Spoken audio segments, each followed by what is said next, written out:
মেশানো হয় চালের কুড়া আর ক্ষতিকর রং, তাতে আসল না নকল চেনাই যেন দায়।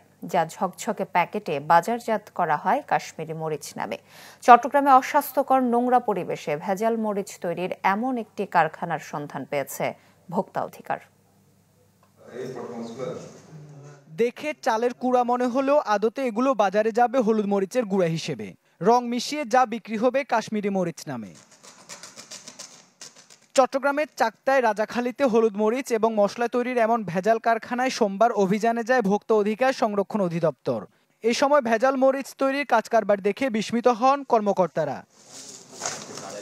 দীর্ঘ কয়েক বছর ধরে এসব ভেজাল মশলা তৈরি করে আসছিল প্রতিষ্ঠানটি।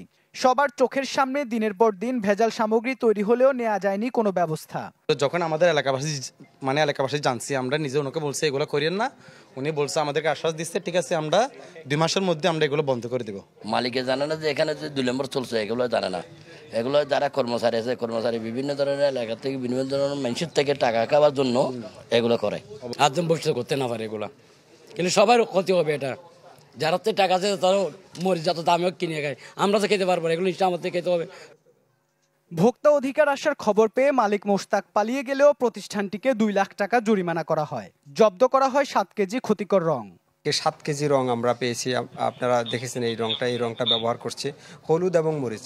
তা আমাদের কাছে যেটা স্পষ্ট প্রতীয়মান হচ্ছে, সে কোনো মরিচই সে ভালো উৎপাদন করছে না। তার যতটুকু উৎপাদন করে সবটুকুই ভেজাল এবং এই কেমিক্যাল অননুমোদিত এই যে রং মেশানো।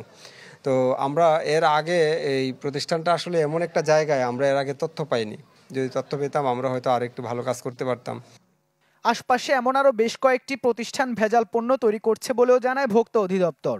তবে স্থানীয়রা সঠিক তথ্য না দেওয়ায় সুনির্দিষ্ট ঠিকানা না পেয়ে অভিযানে যেতে পারেনি সংস্থাটি।